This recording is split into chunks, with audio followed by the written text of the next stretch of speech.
You wanted the best. You've got the best podcast. The hottest podcast in the world. The Chris Voss Show, the preeminent podcast with guests so smart you may experience serious brain bleed. The CEOs, authors, thought leaders, visionaries, and motivators. Get ready. Strap yourself in. Keep your hands, arms, and legs inside the vehicle at all times, because you're about to go on a monster education roller coaster with your brain. Now, here's your host, Chris Voss. Hi, folks. Chris Voss here from thechrisvossshow.com. Welcome to the show, ladies and gentlemen. We certainly appreciate you guys being here. As always, without our audience of 15 years, we couldn't do it without you, because otherwise I'd just be sitting here talking to a mic, talking to myself, which is pretty much what I do on Fridays around here, is sit and talk to all my other personalities and try and keep the one that always says kill, kill, kill from doing anything more that's going to add more ankle bracelets to me. I get one of them off next week. We wrote that joke a couple shows ago last week. The multiple ankle bracelets, because that's what makes it funnier. So there you go. We improve on callback jokes every now on the show. For 15 years, folks, we bring the CEOs, the billionaires, the White House presidential advisors, the Pulitzer Prize winners, the brilliant authors, the minds, and all that stuff. And guess what? None of them are me. And that's why we have guests on the show. And you have a book, eh? So there you go. And so they come to you and they part their stories of life, their journeys, their cathartic times, the things that they've mastered, and they help you improve the quality of your life by mastering them. And you embark in what we call the Chris Voss Show Glow, which, I don't know, I think we're making a coffee called that or something. Who knows? We'll find out later. We have an amazing gentleman on the show. And before we get to him, also, we got to do the plugs. Goodreads.com/Chris Voss, LinkedIn.com/Chris Voss, the big LinkedIn newsletter, the 130,000 LinkedIn group, Chris Voss one on TikTokity, and Chris Voss Facebook.com. He is an amazing author who's joining us on the show today. Carl Grant III joins us. We couldn't book 1 and 2 or number 4, but we booked the third one. He is the author of the newest book that has just come out December 11th. 2023, hot off the presses. You can still get high on that print smell. Does anybody do that anymore? Or maybe you could try doing that on Kindle. The book is called How to Live an Abundant Life, because that sounds like a fun thing to do. Carl Grant III is a married father of 5 adult children and a man of faith. He is a successful entrepreneur and servant leader who lives in Austin, Texas. He is the chairman of a company that is working to eradicate diseases previously thought to be incurable. Hopefully one of them is stupidity. Carl enjoys fitness, boating, aviation, live music, and world travel. He's currently spending significant amounts of time in the Middle East, building bridges between the East and West. Good luck with that. He founded 2 workplace ministries, Sunday Service at South by Southwest and the High Tech Prayer, and spent 20 years volunteering in juvenile detention centers. We probably met him. No, I'm just kidding. Welcome to the show, Carl. How are you?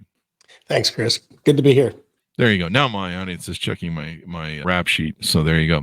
Give us your .com, Carl, so if you can find you on the interwebs. Just to follow me on Instagram. Good place to find me. Carl.grant.iii. There you go.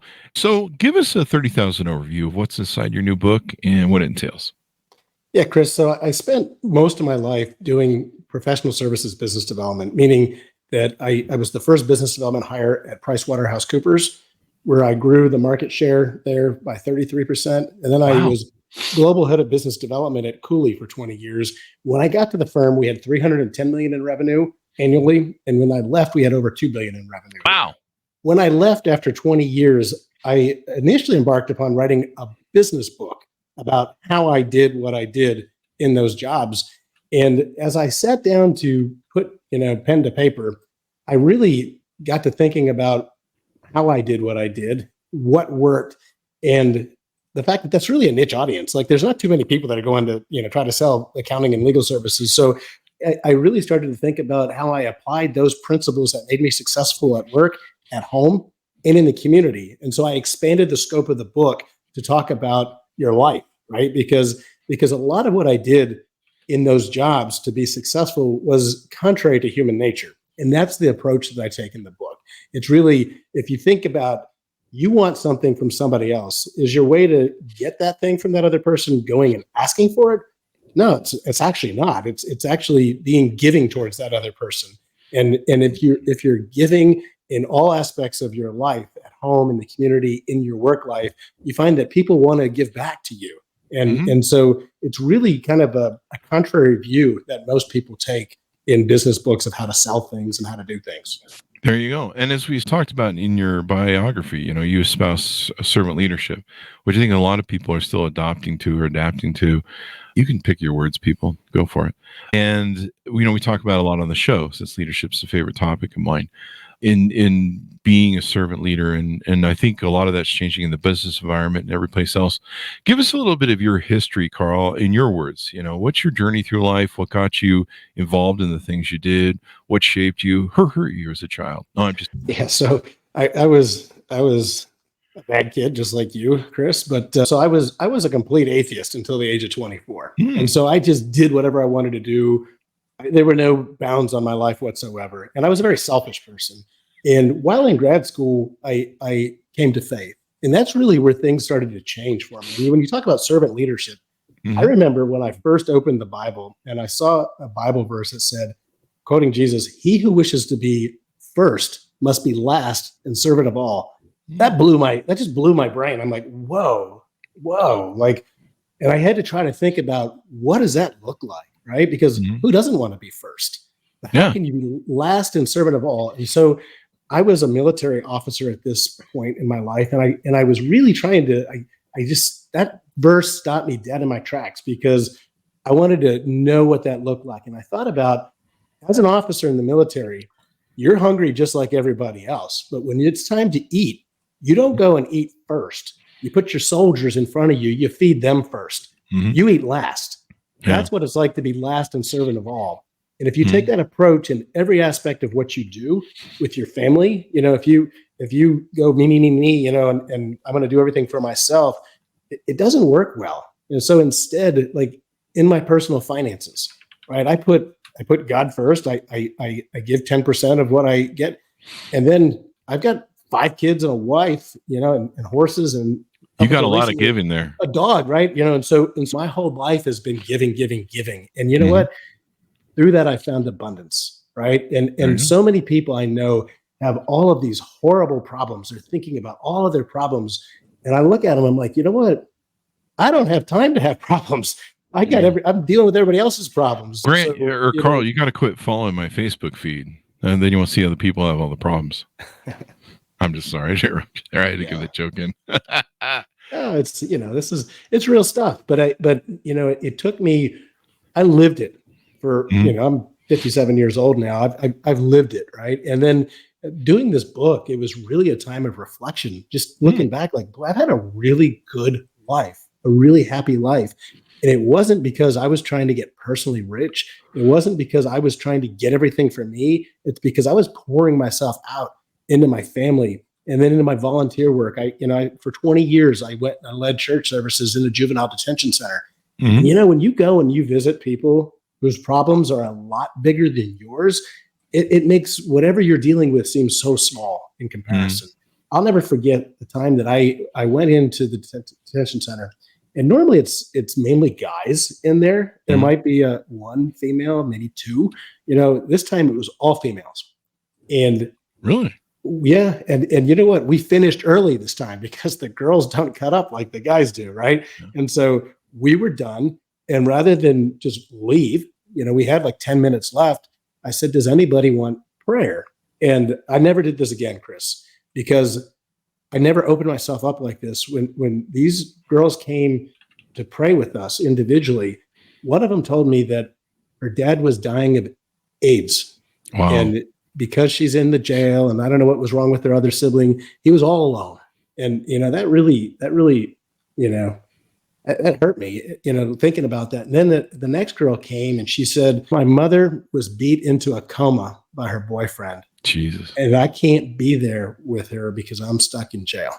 And it went on and on and on, Chris. And when I thought about what these poor kids were dealing with in their personal life, other than the fact they were in jail, it really was hard to deal with. So it was almost too much, right? I'm happy to be in a group setting and share with them, but taking on the burdens of one after another, our burdens are pretty light compared to what some people are dealing with in the world. So I'll stop. Definitely. Definitely.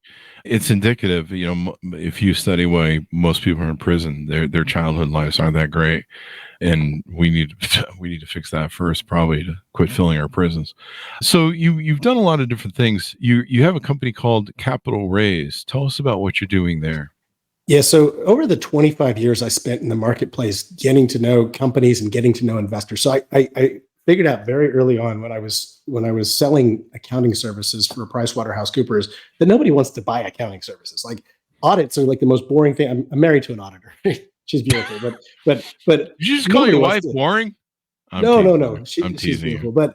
but nobody wants to listen to buy an audit. Like, any successful company is going to need an audit at some point in time, but nobody wants to buy one. And so what I did was I figured out that we audited most of the venture funds in the country. And if I could be the conduit between the emerging companies and the money, then everybody loved me. And so I got to know all these investors through 2 years at PwC, 2 years at Fairfax County, 20 years at Cooley. And because I knew all these investors, I was a very popular guy in the business community. And so as I left my last job, I built a LinkedIn-like platform that has all of my investor connections.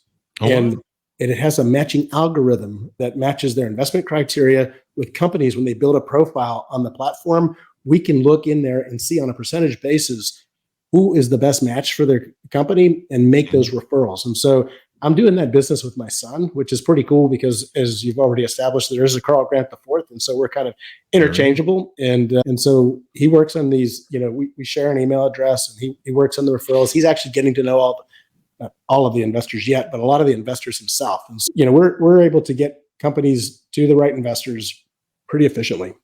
There you go. We'll have him on the show when he puts out a book. I'm just kidding. Okay.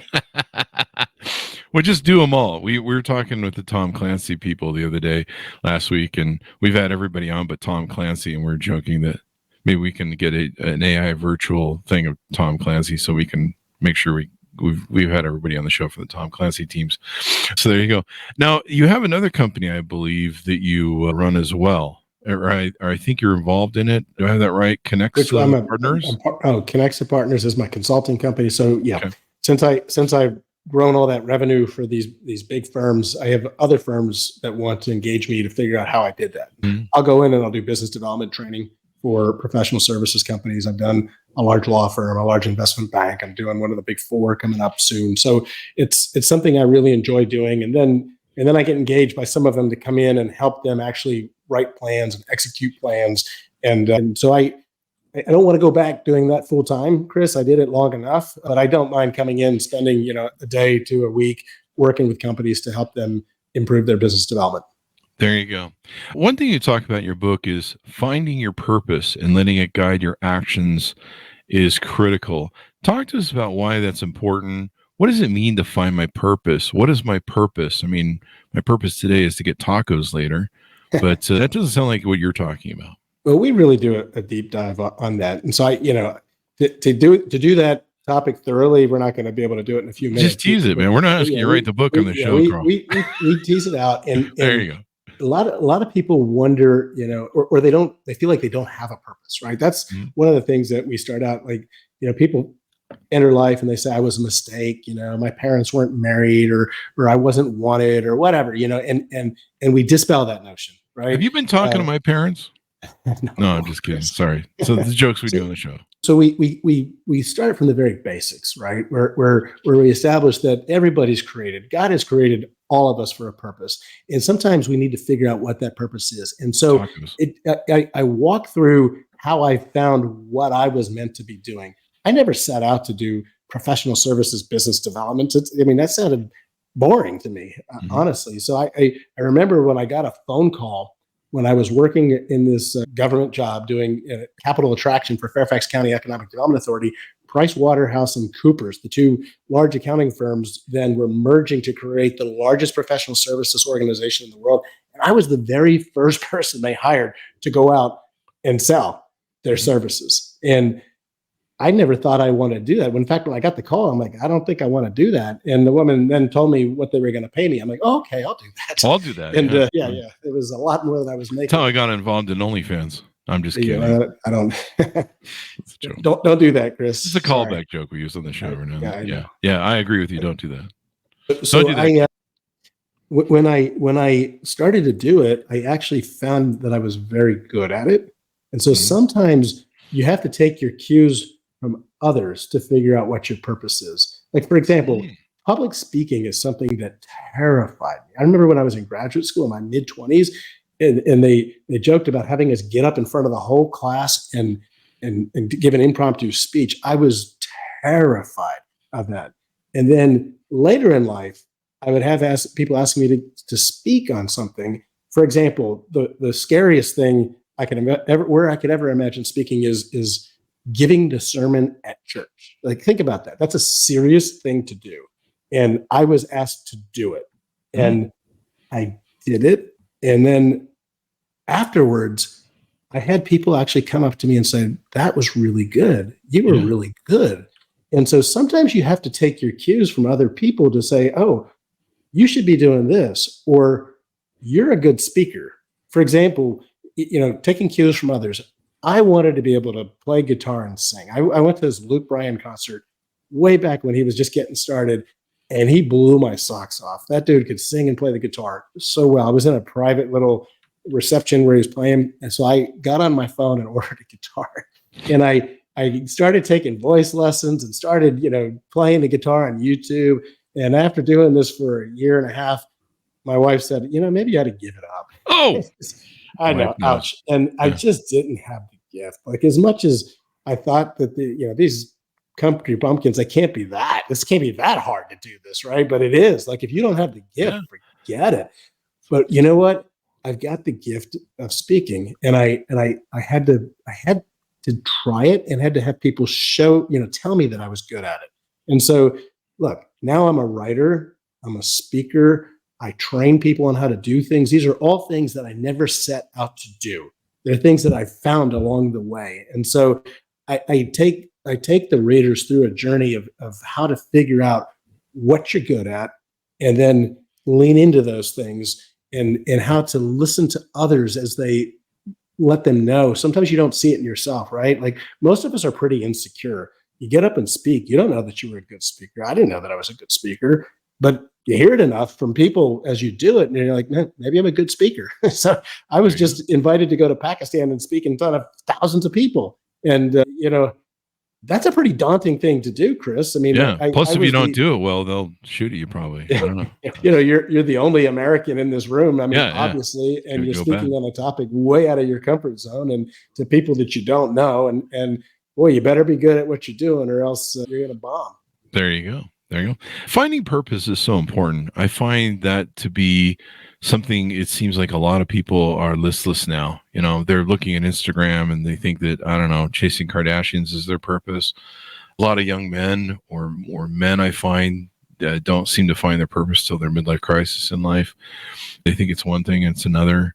It seems to be what a lot of our young men have issues with, is finding a purpose in life. A lot of people are thinking, I need to, if I find this, it will fix my problems. If I do this, it will fix my problems. If I find someone else, it will fix my problems. It's like, no. And finding your purpose is so important. What your goal is in life, especially as a man, because as men, it's our job to live our purpose. I mean, we're designed to spend a whole lifetime building ourselves and creating something that contributes to society and serves society, really. And Chris, it's not just one purpose. Your purpose can change over time. Yeah. Right? For 20 years, I was meant to do one thing. I did it well. Mm-hmm. And at the 20th anniversary, my time there was done. It was very clear I was meant to move on. And now I have a new purpose. And you touched on it in the Middle East, and that's a daunting new purpose. But I just got back from Saudi Arabia. I mean, I'm going back I've been to Pakistan twice this year. I've been to Saudi Arabia once, and I'm going back to Pakistan and Saudi Arabia next year early. And I do have a mission there. And, you have to be comfortable, like, moving and changing when your purpose changes. And another thing people do in their life is they get their identity tied up in a job, right? Mm-hmm. And when that job comes to an end, I have a neighbor who had I'm not going to say too much about him because I don't want to call him out on this podcast, but he had a big, important job, and his identity was tied up in that job. And when the mandatory retirement came too early, it was over, and he had no identity left. And he went back home, and he ended up divorced. And, it's kind of a sad story, right? And so you got to have a purpose that's more than your job, right? It's got to be more than your job. So I find my identity in Christ. I'm a Christian. I'm not ashamed of it. And then I find identity in my family as well, right? I'm a family man. I'm a father of 5 kids and a husband of 29 years. And I hope that marriage stays with me until I die. But things happen, right? People pass away and they lose people. But until that sacred bond ends, that's part of my identity. I find my identity in the community, right? I'm a member of a church. I'm a member of an initiative here. I told you we started the largest event at South by Southwest Interactive last year. I'm involved in a lot of things that round me out and give me an identity that's way beyond myself or any job. There you go. I mean, you have to find your purpose. What makes your identity? It's really important in life to understand these things. And I don't think a lot of people sit down and really give it some thought. They just kind of, life, social, constructs, hand them stuff. Well, just do this. My favorite line is those lines from Fight Club where, they're sitting in the bathroom, Ed Norton and Brad Pitt, and they're like, so what did your dad tell you to do? I mean, I'm just paraphrasing, but he told me to go to school, and so I went to school. And then I called him up later and said, "What do I do now, Dad?" He goes, "Get a job. You got a job. What do I do now? I got married." A lot of people don't think about these things. They just kind of step through them, and maybe they don't think of them from like you do, from the purpose of, identity and different things. But it's really important. One thing you talk about in your book too, challenging your assumptions and taking on difficult, risky tasks that sharpen your ability to achieve tough goals. Why is challenging your assumptions important? So I like to do things that seem impossible to do, right? Not that everybody has to do it. I mean, it'd be climbing a mountain or something, but I wanted to fly airplanes. Nobody in my family flew airplanes. I didn't have any pilots in my family, so I set out to do that. It took me a long time to do. I started out right out of college, and I passed the written test. I soloed, and then life happened. I got into graduate school. I got busy, ran out of time and money, got married, had kids. Like no time to fly airplanes, no money to fly airplanes. But when my kids started to get to a point where they didn't need me to spend their every waking hour with them, I went back to flying, and I didn't finish it until I was in my 40s. And it was one of those bucket list things. It's not impossible to do something. If you want to do it, it's possible to do it. You got to set little goals and achievable goals, right? Passing the written test, getting back. Actually, an interesting thing happened. I when I got married, I had a lot of trouble sleeping, and I have never talked about this before. I was prescribed benzodiazepines to help me sleep. And I slept like a baby for 13 years. I slept great. But then when I wanted to fly, Chris, I went in and I did the flight physical that I never had any problem passing. And they said, "Oh, you can't fly airplanes taking these things." And you talk about a challenge. I now was told I had to get off of these things, which I didn't necessarily want to because I was sleeping great. You're sleeping well, yeah. Yeah. But Sleep, they didn't tell me. They didn't tell me when they started giving me these things that they're addictive. And it took me a whole year to get free of the side effects. And so that is overcoming. That was one of the biggest challenges in my life because a lot of people can't get off of those things. I got off of them and praise God, I'm off of them today. But that made it even more challenging. And then I, to finally get my pilot's license, that was great. Another thing that I talk about in the book was when I was a kid, I didn't really apply myself in school. So going to Harvard was not something that was even in the cards, right? But as I started going through life, in working in the venture capital space, most of the people I worked with went to Harvard, and I thought to myself, well, you never could go to Harvard before, but why not now? And so I actually got into an executive education program at Harvard and had my company pay for it. Flying an airplane, going to Harvard, those things are possible. It might be just walking a mile or having some goal that you have to do. It doesn't have to be some grandiose thing like what I've stated, but having those goals, writing a book. I mean, that's a daunting thing. That is a daunting. I mean, I couldn't imagine ever writing a book. I could write an essay, but a book, and so the fact that I've got one up behind me right now, that just shows it's not impossible to do these things. If you set a goal for yourself and you give yourself bite-sized little pieces that you can do, write a chapter, write another chapter, right? Edit the book. I mean, it took me 3 years to do it, but it's done. And I'm here talking to you about it. And so there you go. My encouragement to the readers is there are things that you can do. There are things that are unique to you that you can do. And I talk you through a way to get yourself out of your comfort zone to do them, because life is so much more exciting when you have a goal of something to accomplish, Chris. It definitely is. And assuming that you can't do it is going to hold you back and limit your life. I'm doing that right now. I'm writing my second book. And I have a couple other people who've been on the show that we're doing an accountability group for writing a book. And this is how I got my first book written. We're keeping a spreadsheet, and every day we have to check in and put down that we did how much time we put in doing the book, which usually the goal is to do an hour for each of us a day. So there's kind of some peer pressure, accountability. I kind of need that in my life, because otherwise I go get tacos, which is my purpose today, as I mentioned before. And like you said, your purpose can change. So today it is tacos, evidently. That's the callback joke on the show. Those are important. And I suppose, as you also talk about in the book, developing a positive mindset to go along with that is important as well. A lot of people have negative thinking, or what some people call stinking thinking. How do you make sure you clear that out of your head and cobwebs maybe that you have from maybe what you were taught by your parents as children? Only you control what goes through your brain. And so I walk through how to get a hold of those thoughts, because if you it's like a negative loop.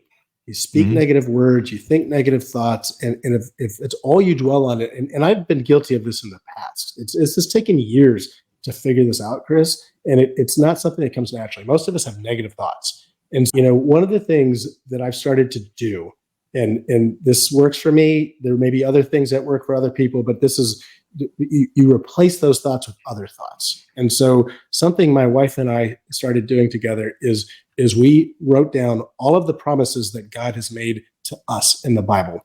And we've written them down and we've claimed them out loud. And now we've gotten to the point where those promises are ingrained in my brain. And so if a negative thought comes about, I can replace that negative thought with the truth from God's word, right? Not everybody's going to have the same faith as me. And so it may be other principles, but I apply principles like that. If you have bad thoughts, you got to replace them with good thoughts. And if you're speaking negative thoughts about yourself, you got to change that, right? I mean, I see people who are my age, right? 57 years old, that look like they could be my grandfather. It's because they're saying, I'm old. I don't even like to say that. I'm saying that as an example, but you speak it upon yourself, right? Like, why would you speak that upon yourself? I am getting younger and more lively as I go on through life because I speak positive things over myself, right? I go into the gym and I'm not saying you look old and decrepit. I'm saying you look great. You're getting better. You're getting stronger. You speak positive things over yourself and you manifest that reality. It's amazing how it works. I say you look great for an old decrepit guy. Don't put that on me, Chris. I know I shouldn't do that. I need to work on that too. I've been feeling a little bit older, but I seem to be doing well. I really can't complain. I mean, I've lived a blessed life health wise all my life. The brain, though, I don't know about the rest of that, but that's another story. So what have we talked about that's in your book that we can tease out to people to get them to pick it up? Let me go through some of the things I address. I address the mind, I address the spirit, I address the body, right? Personal growth plan, personal relationships, boundaries. Boundaries are important. A lot of people don't put up proper boundaries. And if you don't put up proper boundaries, people will take all of your time away. So I talk a lot about that. I talk about abundance in the community and in the marketplace. So being likable. There's ways you can make people like you. And so we walk through some of those things.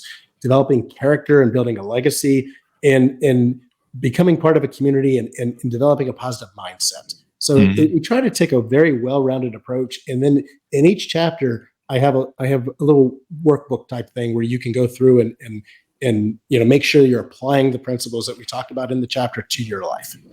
There you go. One of the ways I found to get people like me, you know what? Bribery. Just kidding. So a lot of it, Chris, is being Carl, you're a tough audience, buddy. I love you. I think you're funny, man. But you being a giver and not a taker. That's a big part of this, right?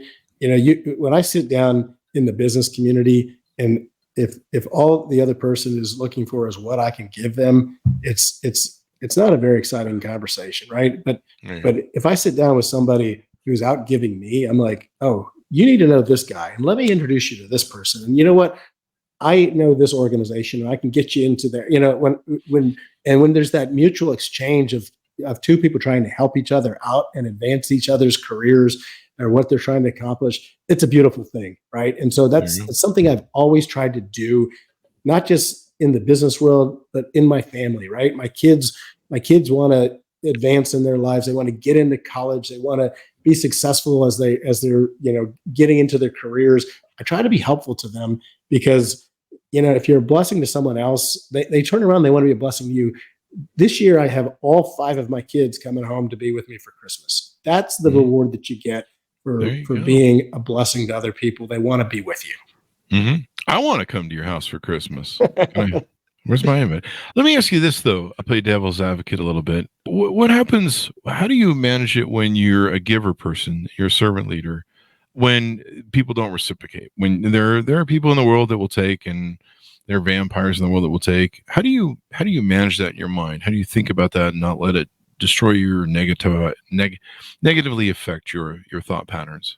I do. At the end of the book, I do talk about being strategic with your giving, because you can't give to the whole world, right? Yeah. And so you have to be purposeful with it, and you have to be targeted. And I can't help every 17 and under youth in the world, but I was called to help the kids that were in the juvenile detention center in Fairfax County and Loudoun County, Virginia, for 20 years. And there's 20 kids per month that I'm there to focus on. And I don't want anything in return from those guys, right? Part of the beauty of this is giving to someone who has nothing to give back to you. And you know what? That it doesn't matter if they're taking from you. You're given to them, and you know what? Your reward isn't heaven. My reward isn't in this lifetime, right? I'm helping those kids. If I can keep one of those kids from going into the big house, right? Like they're either in that juvenile detention center, they're either going to turn their life around because of somebody like me talking to them, or somebody else talking to them, or they're gonna end up dead, right? They're gonna get out. Somebody will end up overdosing on drugs, getting in gunfights, knife fights, or they're gonna end up in the jail, where they're gonna go up into the regular population, and that's not a good life. And so if I can keep one of those kids out of there, I've received my reward. I'll never forget. I talk about it in the book. I went into a Chick-fil-A, and there was this kid that came up to me, young person, just going on and on and on about their life. Like I'm doing this and that. I'm joining the Army. I'm doing that. He was so excited about all the positive things. Like, who is this kid? Maybe it's one of my kids' friends that I don't recognize. And then after he talked to me for a while, I realized it was one of those many kids that I administered to in the detention center. Oh, wow. And I'm like, man, sorry, I'm going to cry. I didn't know I was going to see it on this side of heaven, right? Like, to see one of these kids that turn their life around like that. And, that was the one that I saw. You know how many there must be out there that listened to what we said, took it to heart, and made a change in their life? I don't want anything from that kid. I don't want anything at all. I mean, it was more than enough just to see that he didn't end up in jail or dead.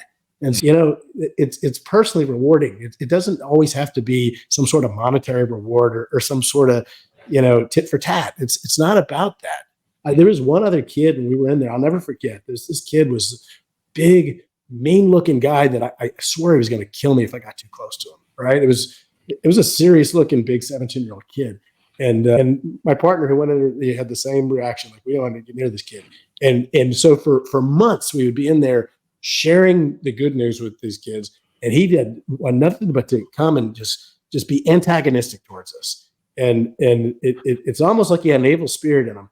But I watched over the course of the year, because I don't know what that kid did to go get in there. But he had dropped out of high school. He was out of everything. And over the course of that year, I watched that kid go from having a scowl on his face, to having a smile on his face, to being antagonistic, to carrying a Bible into the service with him. And he had his name engraved on it. I watched him re-enroll in high school. I watched him enroll in college and tell me that he was planning on joining the military when he got out. And you know what? That kid who I wouldn't get near when I first walked in there, he hugged me. He hugged me on his last day in there. And you know what? He left that place never to be heard from again. Good. So I don't want squat from that kid. I can't even remember his name today. But you know what? Those are the kind of things that are personally rewarding in life. And yeah, you can't give to every 17-year-old kid or 1700 kid, but I gave to those kids.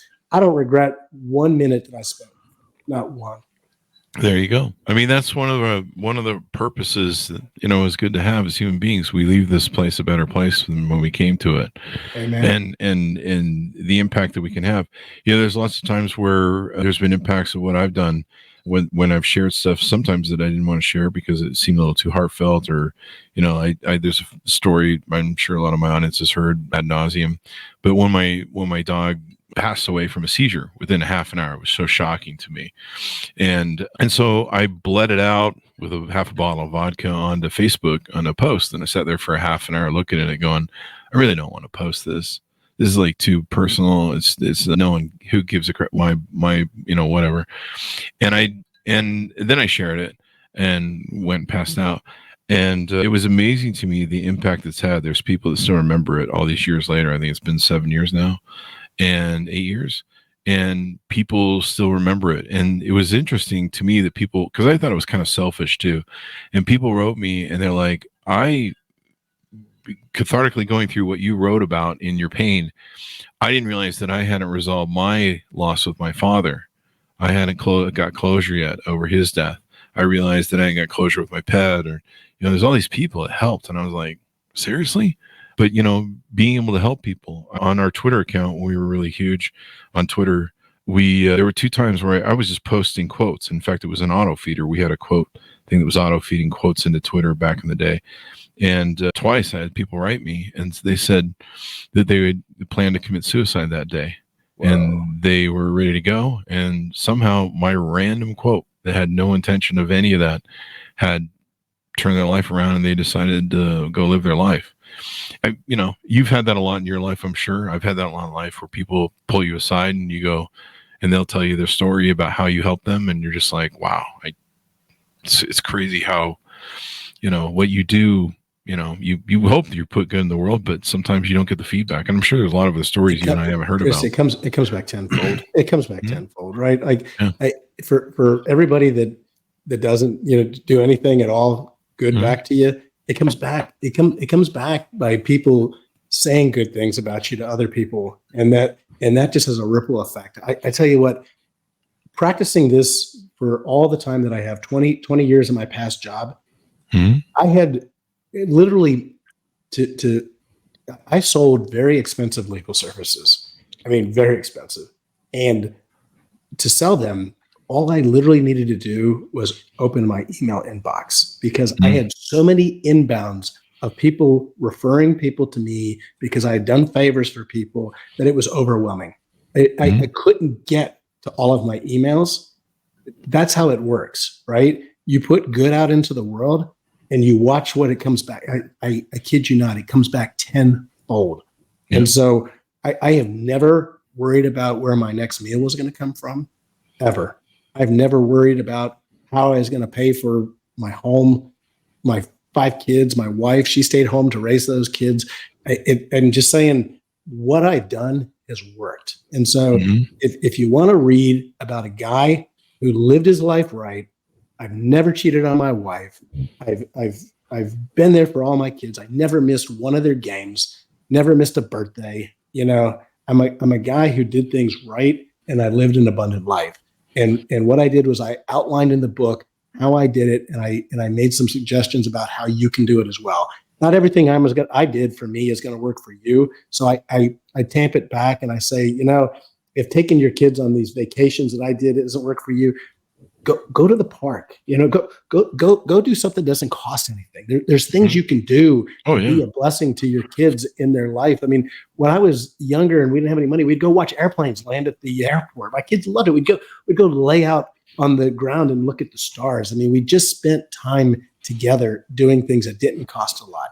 I also give the expensive options too, because I've been blessed in my life and I was able to do some nice things for the kids. And I lay some of that out there, and those things I did with them are some of the best memories they've had in their lives. I mean, I took each of my kids on a vacation individually, and the blessings that those trips were for my kids and for me, being able to go and explore and see things in the world was just wonderful.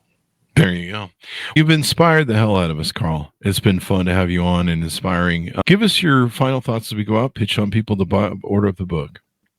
Look, if you order up the book, it's Carl Grant, How to Live the Abundant Life. It's on Amazon and Barnes and Noble. Would love to have a review from you. Would love to have your feedback. I am genuinely interested in hearing from people. Find me on social media and send me a note, make a comment. Some of the ones I've already received have been so inspiring. It's really nice to hear about how people are dealing with these things in their own lives, and I do care. There you go. Thank you very much, man. We really appreciate it, and hopefully we've changed some lives. That's the whole reason we do the Chris Voss Show and share all these stories, is hopefully we change some lives and share people's stories. The stories of the owner's manual of life, as we always say. So thank you very much, Carl. We really appreciate it. And then it was your Instagram.com. Did we get that yet? Yeah, carl.grant.iii. There you go. So thanks for coming on the show, Carl. Thanks to my audience for tuning in. Go to goodreads.com/Chris Voss, LinkedIn.com/Chris Voss.